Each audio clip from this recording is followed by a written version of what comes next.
Hey guys, what's going on? This is Travis P11. I'd like to welcome you back to the channel. Well guys, it's been about 8 months now that I've been carrying the Kahr CT9 as my daily carry, as much as I possibly can, and it's been a great pistol. And then I realized I never really did much of a tabletop review on this pistol. I did an accuracy test out at the range, shared a few comments on it, but now that I've been carrying it for a while, I just want to talk about what it's like as a pistol, a little bit about how it shoots. I'll give you some specifications on it, whether or not if I recommend it, and some pros and cons about the firearm. Just a few things you should probably know about it. It is the Kahr CT9 or the model CT9093. It does have a 4-inch barrel. Let's go ahead and check and ensure that it is unloaded. Okay, we're good to go. The weight of it's 18.5 ounces dry. Thickness on it is, I believe, 0.99 of an inch thick. It's less than an inch thick. It's very, very narrow. Capacity is 8+1. You only get one magazine with it. Now this is, I believe, the least expensive Kahr that you can buy out of all the handguns that they produce. These run around $320, and Kahr pistols can get fairly expensive, especially when you're talking about the models that they manufacture that have the all-steel lowers, and you know, once you get away from the polymer series, the prices on these definitely start to go up. Fit and finish on these is just excellent right out of the box. I mean, there's just awesome. I mean, you have no rough machine work underneath the slide. I'm not going to disassemble it because it is just a little bit of a pain to disassemble and take. I've got a whole cleaning video you can check out if you want to see how it works. It's essentially like a 1911. You just pull back, you align these little notches right here, push this pin from the other side, it pops out, and you can take the slide right off. But reassembly is just it's a little tough. I mean, it's not too bad, but it's not quite as easy as, say, a Glock or other polymer pistols that are out there. Okay, top to bottom, front to back, what do you need to know? The sights are a little bit different. You don't have that traditional 3-dot setup. You've got basically a little bar with the dot, and you're more or less going to connect the dots. And once you do that, you are ready to fire. Now, when I shot it at 6 different distances, and I shot a fairly consistent group, and I'll weave some of the shooting footage into this video, and you can see that. I was shooting low and a little bit to the left at various distances, and I could have just been, I tend to shoot to the left or low every single time. I don't know if it's my stance, the way I pull the trigger, what the deal is. I really need to get some help on that. But that's just kind of consistently how I shoot with it, but it is a very accurate pistol. Like I said, you're going to be giving up quite a bit when you're running a single stack capacity here. You've only got 9 shots. I tend to carry a second magazine with me at all times. Sometimes Ammo Cat comes with me too. She's great protection. Don't run off. You know you like to hang out in these videos. But anyway, okay, so a bit more about the features. You've got some nice serrations in the slide, make it very easy to charge, get a good grasp on it. Got awesome finish. It's a stainless finish, an alloy finish. It's very easy to take care of, just a little bit of gun oil every now and then just to kind of polish it up just a bit. The trigger on it is one of those things where I think it is definitely exceptional. It's just got like a straight pull. It really doesn't have a definite breaking spot like where you hit the wall and it snaps, say on a Glock for that matter, or an M&P. It's just almost like a double action revolver. You just pull through and it goes off. Now, it does not have a second strike capability. Check the reset on that. It's fairly lengthy. You're looking at about a ½ inch or so. But the trigger pull on it is just, it's so smooth. And lightweight. I'm going to say that, I'm going to guess this might be 5.5 pounds, maybe 6 pounds. I do like the larger trigger guard also. It does allow me to wear thin gloves in the wintertime. And I primarily purchased this as a winter carry. I wanted something that would be a little bit larger because I could easily conceal it under a coat. And I had been carrying a Sky CPX2 for 3 years. And so after shooting that, I really felt like I could shoot about anything. What's cool about this is, even though it's a larger pistol, I mean, it's considerably larger than a lot of your more compact models like your PT111 G2 in terms of just overall length, or even your M&P, you know, your Shield series. Just the extra purchase that you can get on the grip definitely makes it worth carrying. You've got a nice thin grip, but you've got the aggressive checkering on the front and the rear, and some not so aggressive sides. I mean, it does sit in your hand fairly well, and you can get both hands on it easily. I've got medium-sized hands, and I like the idea that I was able to get a good grip on the gun, whether I'm shooting, you know, one-handed, whatever. I do feel like I'm in full control of the pistol at all times. Do I think it's a great value for the money? Yeah, I think so. You know, you're looking under 350 bucks. I paid $320, not counting sales tax. You've got your metal sights on the top.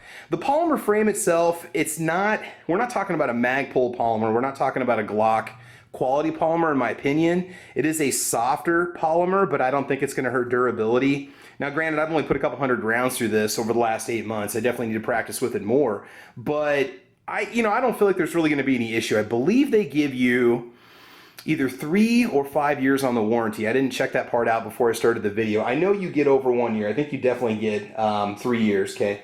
By the way, the trigger pull on is going to be double action only all the time. You pretty much have a consistent trigger pull all the way through it. Magazines drop freely right out of it. Button is a little, you do have to push it quite a ways in, almost flush until it ejects the magazine, but it's not bad. I mean, the magazines themselves, almost like a 1911, very thin, 8-round capacity. At first I was having trouble finding magazines when I was checking a lot of the conventional suppliers, you know, Brownells, Midway USA and stuff like that. And then I just went to eBay, and these are readily available Kahr factory magazines, and they're like, oh, I think I paid like 20 bucks for one, maybe $15 or $17. I know it was around $20 or less. It was not too bad. So I've got 2 mags for it. And yeah, you are very limited on capacity, so you know, you got to take that into consideration when you go from a double stack. Like with my CPX2, I was carrying 10 rounds. With my PT111G2, I believe I had 12 or 12 plus 1. So you are losing some capacity, but I like to think the ergonomics, the accuracy, the ability to get that first shot off is going to make up for it, okay? Accessories, Kahr does sell some accessories for it on their website. You can check that out. They've got a variety of different accessories out there you can get for it. Being it's a cary model, you know, you don't have any kind of a Picatinny rail on here to mount a light or a laser or anything like that. A lot of your concealed carry models just don't, because they're all about concealability and they're not about the bulk, okay? So keep that in mind. I mean, this would be a fine sidearm to carry outside the waistband, you know, if you just wanted to open carry it around, say at the range, or any place that you might be working, or you just simply need to. I mean, it's got a nice full size to it, you know, makes it, you know, very easy to shoot. Okay, it's a very nice gun. I do like the finish on the slide is great. It is kind of a matte finish. Okay, it's not super shiny. I mean, I do prefer all black guns when it comes to my carry guns, but when I show you the holster, I mean, the majority of the pistol is contained within the holster. The holster itself is a Klinger Holsters Stingray edition. It's Kydex or Stingray series. It's got a 15-degree cant on it, so it's got that slight angle to tilt it back towards you when you reach for it. And I do, obviously inside the waistband, about anywhere between a 3 o'clock and 6 o'clock carry position, depending on what I'm doing and if I'm driving or if I'm just walking around. Klinger holsters, these cost about 45 bucks. I did purchase this one. Klinger's a cool company. I bought probably 5 or 6 holsters from them so far. They've got a fairly lengthy wait time. Sometimes it takes about 4 weeks for your holster to show up, but they do get out there and produce holsters for pistols before anybody else. They get out there, and I remember when I had a FNS 9C, the compact model, could not find a holster for it anywhere. Okay, a compact concealed carry holster for it anywhere. And Klinger had one out, you know, just a few weeks after the pistol came out, which was really cool. I actually found it on eBay of all things, and Klinger does advertise on there. So check them out if you're looking for a good holster.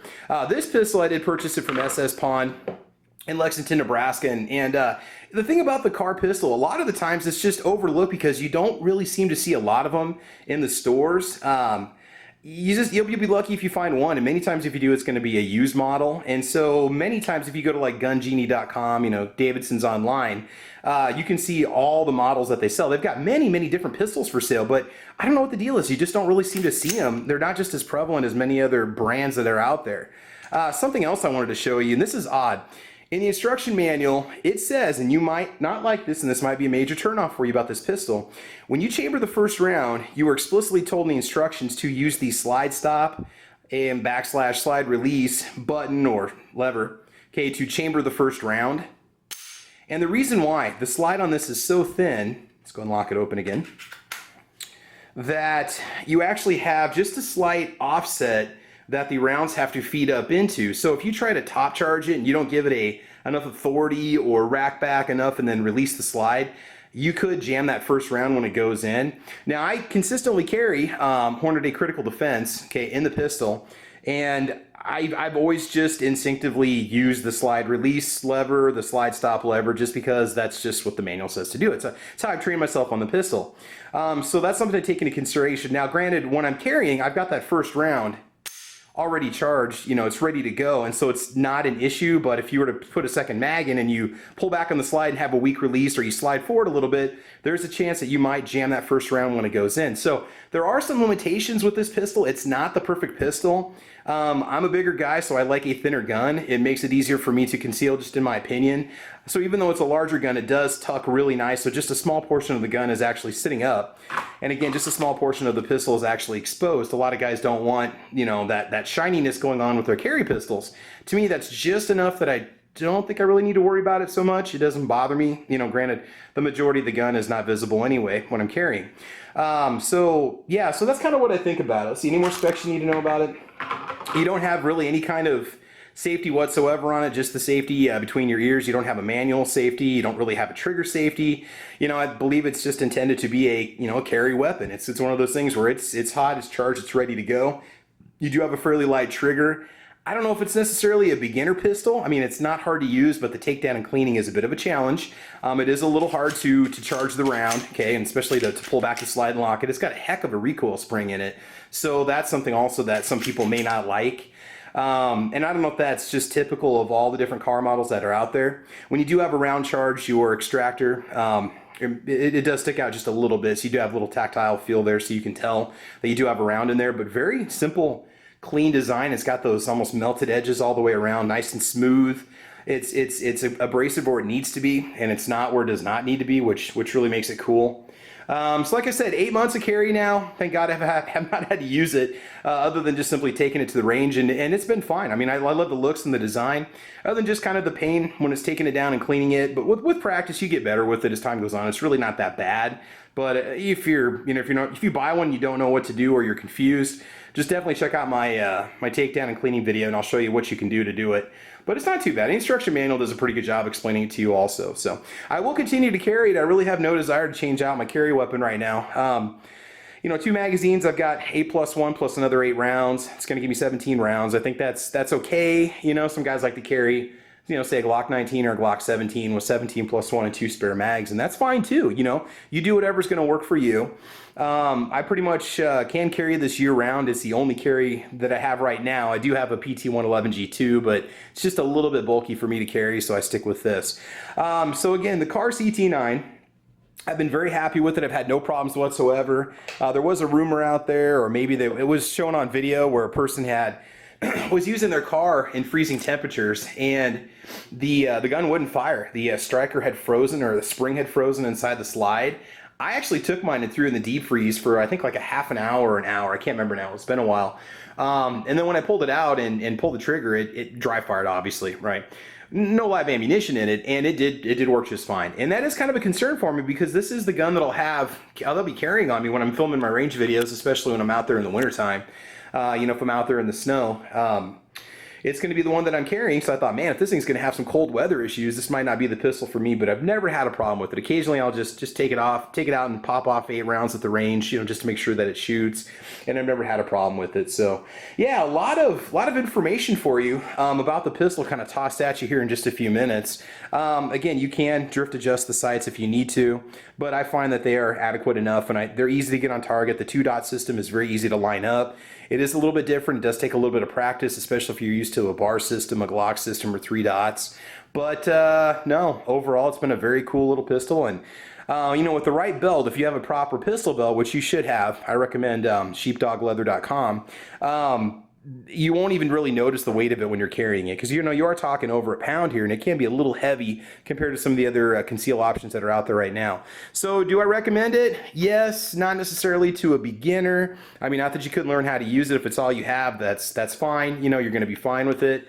But it's one of those guns that it's kind of one of those rare ones that you just don't see sitting around everywhere, especially if you go to a gun show, or if you go to your local sporting goods store. They might not carry them, or they might. I don't know. Around here, you don't see a lot of them. So, all right, guys. Well, that's pretty much it. So I want to thank you for watching today. I want you to like or subscribe, and check out my range videos on this if you're interested on it. If you happen to have one, check out the cleaning video. I can show you how to take it apart and clean it and reassemble it.